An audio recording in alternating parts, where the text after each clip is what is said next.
What if I told you you can experience Brazil as a first timer, work a 9 to 5 job, and still enjoy it stress free? Stay till the end, I'll share the tips that made the biggest difference. Hi, I'm Karan, and this is the 9 to Fly Life.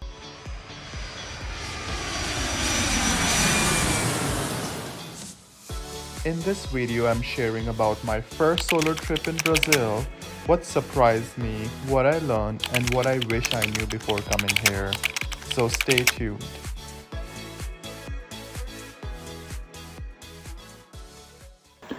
Brazil had been on my list for a very long time. It was one of those places I always said one day.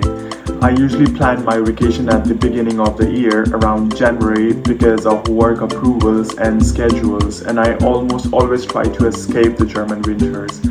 I love the sun, and the winter in Germany isn't exactly known for.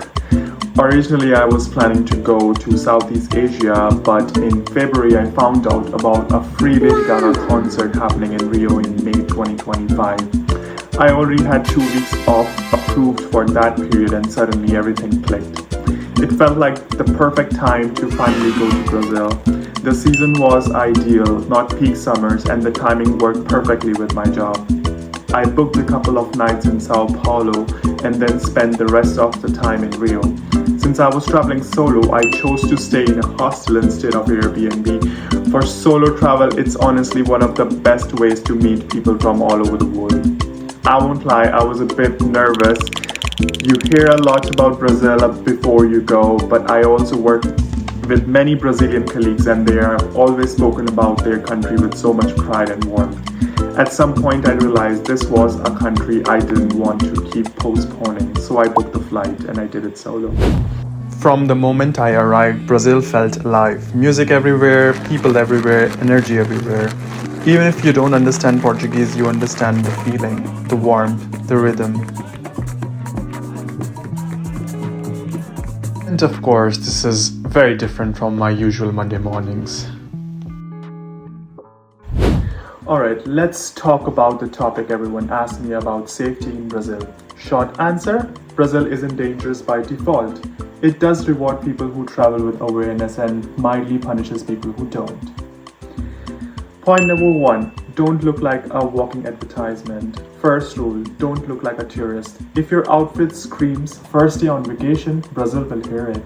Skip flashy jewelry, no expensive watches, keep it simple. The goal is to look like you are going somewhere, not like you are lost. Point number 2, your phone is basically a gold bar. Your phone is the most valuable thing you carry. Don't use it casually on busy streets. Step into a shop if you need directions. I treated my phone like cash. Quick check, back in the pocket. No scrolling Instagram at traffic lights. I also bought a string to wear my phone around me, especially in crowded places. Point number 3, bags front is the new back. Crossbody bags worn in front are your best friend. Zippers closed, backpack only when needed. Fashion comes second, peace of mind comes first. Day Brazil versus night Brazil. Brazil during the day and Brazil at night can feel like two different places. Daytime, generally relaxed. Nighttime, stick to busy, well-lit streets. If the street feels like a movie scene where something bad is about to happen, turn around. Trust your instinct. How I get around. I use Uber most of the time, and honestly, it worked perfectly. Affordable, reliable, and easy. If it was late, I would rather use Uber for 5 minutes than walk for 15. Where you stay matters. Location matters more than luxury. Read recent reviews, choose well-known neighborhoods. Hostels are great for solo travelers, as mentioned before. Safety is number 1 is a real thing, and so is making friends. Point number 7. A little Portuguese goes a long way. Not everyone speaks English, but they really appreciate efforts. Learn basic phrases, smile. Even my terrible Portuguese open doors and conversations. Point number 8. Carry less, stress less. Don't carry your entire life with you. Leave your passport at the hotel or a hostel. Carry only what you need. If you don't need it today, it stays home. Ask humans, not just Google Maps. Google Maps doesn't know vibes. Ask hostel staff, ask the people that you know around. Locals know which street looks fine on a map and feels very different in real life. So I wanted to be clear here. I felt safe in Brazil. Being careful doesn't mean being scared. It just means being prepared. Trust your instinct. And when you travel like this, Brazil is warm, vibrant, and incredibly welcoming. Before I conclude this video, I just wanted to say this. Brazil gave me memories I'll carry for the rest of my life. I met people who started as strangers and left as friends, the kind you don't forget when you fly home. There are trips where you visit a country, and then there are trips where a country quietly takes a piece of your heart. And Brazil did that to me.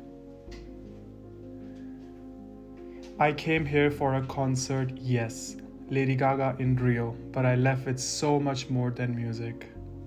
I left with moments, emotions, and stories I'll probably still talk about years from now.